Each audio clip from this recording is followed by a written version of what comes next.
We are less than 4 hours away from WWE 2K17's release, and developers have broken the record for the highest number of playable characters in a WWE game for the second year running. This year's incarnation features a whopping 156 playable wrestlers, including DLC, and with more set to be added throughout 2K17 lifespan. The gigantic roster offers unprepared variety. 2K17 sees WWE's Four Horsemen, Shinsuke Nakamura, and AJ Styles make their WWE gaming debut, among others, with the likes of Carl Anderson, Luke Gallows, and Austin Aries set to join through DLC. It's a comprehensive list of WWE stars past and present, but while it's hard to be disappointed with such a head count, there's a number of notable omissions from the 2K17 roster. Some like CM Punk and Hulk Hogan remain absent for obvious reasons, but others not so much. 2K's rosters are always a few months out of date at the time of release. It takes the developers several months to code the characters into the game. So while TJ Perkins and Brian Kendrick are playable promo roles on Raw at the moment, their arrivals came a few months too late. Still, there are a number of high-profile veterans and current WWE stars missing from the list, and while they may be later out as DLC, it's astonishing that some of these names haven't already been announced. Here are WWE 2K17's 10 most shocking roster omissions. Number 10, X-Pac. Shawn Michaels? Check. Scott Hall? Check. Kevin Nash? Check. Triple H? Check. As far as the click go, they're all present and correct in WWE 2K17 aside from one man, X-Pac. He was featured in last year's incarnation, but 2K Sports has seen fit to cut the former WWE European Champion from 2K17 altogether. Maybe they're looking to interrogate him later on, but consider that most of his DX buddies are also in the game, his exclusion is pretty startling. Regardless of how you feel about him, X-Pac played a big role through the Attitude Era and stood at the heart of some of WWE's biggest storylines. It was him who Triple H turned for to help in the wake of Shawn Michaels' first retirement. And while his WWE career faded away through X-Pac and the NWO reincarnation, Pac's WWE status cannot be denied. Besides, certainly even his directors can agree if he's been a fun inclusive only to throw around the ring. Right? Number 9, Rob Van Dam. Rob Van Dam hasn't been featured in a WWE game since 2K15, even though his last run of the company wrapped up 3 months prior to his release. Maybe WWE and 2K feels like he needs to spend more time away from the company before he can be included as a legend. But come on, this is Mr. Monday Night we're talking about here. Having already on the roster would give Paul Heyman's promotion some much-needed repositioning in 2K17. With tremendous ECW success aside, Van Dam's WWE accomplishments more than justify a spot. He's a former WWE champion, a multi-time Intercontinental champion, Hardcore and Tag Team champion, and Money in the Bank winner. Few others can match the list of accomplishments he racked up throughout his WWE tenure. And he remained one of the company's most popular wrestlers until the very end. More importantly, Rob Van Dam has always been a fun character to play as. His moveset is unique, the RVD thumbs are iconic, and his quickness makes him an ideal choice for ladders and Extreme Rules Mode matches. Sorry, I'm not feeling 100%. An ECW themed DLC pack would be nice, but with no such announcements on the horizon, it looks like we'll have to do without RVD for another year. Number 8, Rhino. So they have Heath Slater in the game, but they do not have Rhino.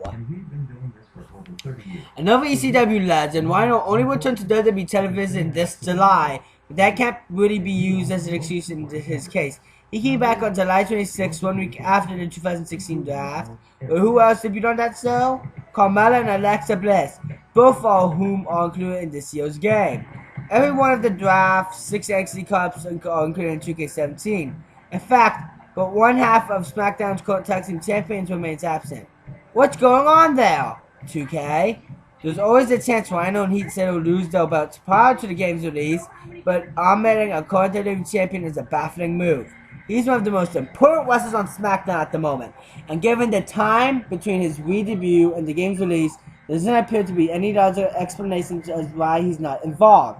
As far as current active wrestlers and main wrestlers go, there's no excusing credit sucking as Rhino. All we really want is to guard Jimmy Uso through tables. Is that too much sass for? Maybe you should check the prayer clause to make sure she can dance like a normal person. No thanks. I'm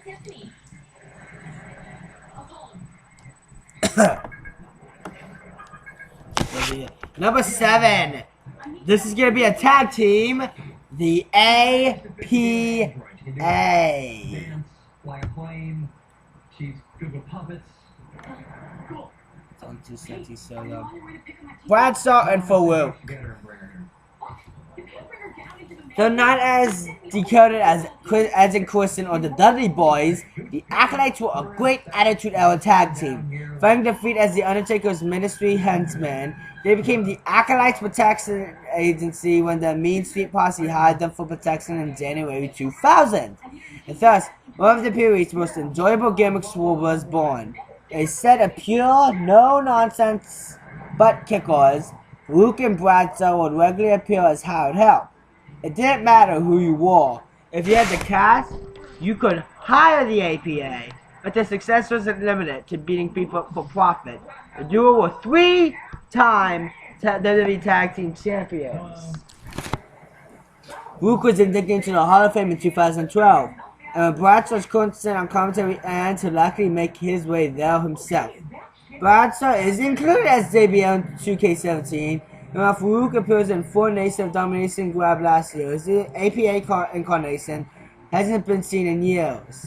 Despite JBL's inclusion, you think 2K games will find a way to implement his Hall of Fame worthy tag team. But alas, it isn't to be. Look, if you're going to include the Boss Rockers as a legendary tag team, how can you possibly disregard the APA? Number 6, Yokozuna. Few wrestlers has had as big an impact in WWE in the 90s as Yokozuna. And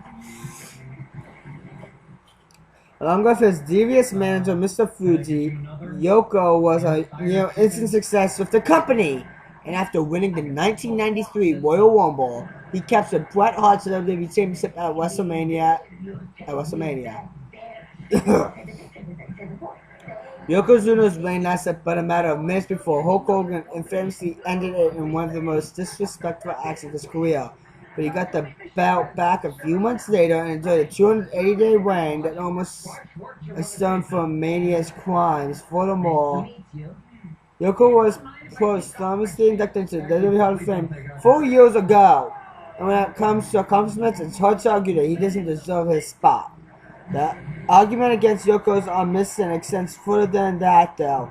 His huge size, sumo gimmick, and surprisingly agility, in the early days at least, make him one of the 90s most iconic professional wrestlers. Yokozuna was a bona fide spectacle, and all these factors combined to create a truly memorable performer. There are countless other Hall of Fame members and former champions that haven't been included this year, but Yokozuna ranks as one of the most shocking. Number 5, William Regal. And I have Zaxxon here because he was with Regal once as a tag team. Whether working as a broadcast technician in the mid-card title scene, an authority figure, or a backstage role, William Regal has been a steady hand for WWE for years. He has more than earned his status as one of the most universally admired men in the business. And while he has never become WWE champion, he has undoubtedly made a mark on the company. Even in his assumed retirement, Regal finds ways to stay relevant. His role as NXT General Manager shows that WWE surprisingly do know how to book an authority figure after all. and he serves as a vital go-between where WWE seeks to boost their ranks. As a talent scout, coach, and on-screen performer, WWE plays an invaluable role in WWE, so isn't he in the game? He was inducted in last year's game, and while he's obviously not an active wrestler anymore, we think his current status in the company would own another inclusion. Albert, the current WWE Performance Center head coach, is coming to 2K16 17 through DLC, and Regal will style himself in perfectly. 2K16's rebuilt grappling system made playing with Regal a lot of fun. His style had always been based on dominating the opponent through brutal holds and strikes, but it doesn't look like the fans will have a chance to reincarnate this year. Number 4, Bobby Roode. And I have Jeff Hardy here since it's almost impossible to find a Bobby Roode figure. WWE 2K17 looks great. It's got a huge cast of characters, tweaked gameplay, mechanics, and a handful of changes that should make the Creation Street incredibly user-friendly. All in all, it looks to be a steady improvement on last year's game, which already stands as one of the best series best. But as good as the game looks, it's not quite glorious, is it? Okay, so Bobby Roode only made his debut, his NXT debut on August 3rd, but that's barely a week removed from the NXT call-up's first appearance on Raw and SmackDown. It was clearly from his very first appearance that Roode was going to be treated as a big deal at Full Sail, and that's exactly what happened. He's all set to make a major push for the NXT Championship when his business in the Dusty Classic concludes, and Rhodes a perfect candidate to replace Samoa Joe as the brand's top heel following the former champion's inevitable call-up. Some of the glorious hype has died down, it's true, but Roode was a viral sensation for a while, and his Korean-inspired entrance music just needs to be in WWE 2K17. This year's game promises a more in-depth NXT experience, but it's going to be hard to pull that off for one of the brand's biggest names. Number 3, Batista.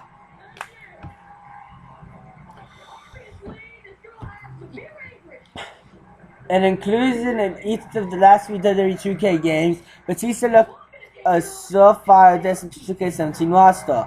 A 6-time world champion and 2-time Royal Rumble winner, he puts forth a Hall of Fame worthy career with the company.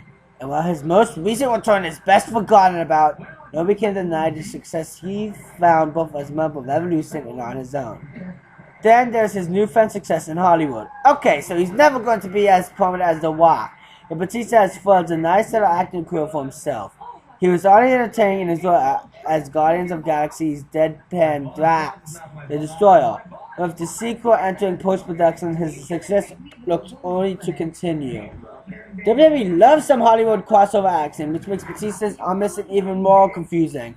While he's never been shy on speaking his mind, and he's definitely not afraid to criticize WWE in public, it's hard to imagine Batista has burnt so many bridges that he can't even appear in the video game. Regardless, Batista is a hugely important figure in WWE's recent history. He played a prominent role in the top of the card throughout his run, and his peak years weren't so long ago that W2K17's target audience would have forgotten about him. There's no convincing argument against his inclusion. Number 2, Kurt Angle.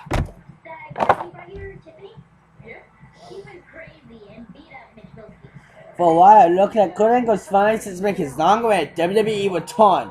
His CNA contract expired earlier in the year, and it became known that WWE was reaching out to several former talents to fill roster spaces in the brand split. Nobody's name set forces racing like Kurt's. Sadly, Angle's comeback never materialized, and fans were stuck with Jinder Mahal and Kurt Hawkins instead. Oh goody.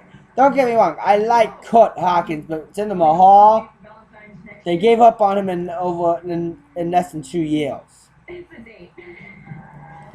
Bringing him back to Raw SmackDown, of course, a highly complicated matter, but certainly it wouldn't be all that hard to include in 2K17. Kurt's CNA affection obviously prevented him in previous versions. That's it, and with his mainstream career apparently winding down, the time feels right to bring him back into the digital fold. It almost goes without saying that he's on the spot. The Olympic gold medalist amateur background meant he'll always have an advantage in the ring. The court is a natural performer in every sense of the word.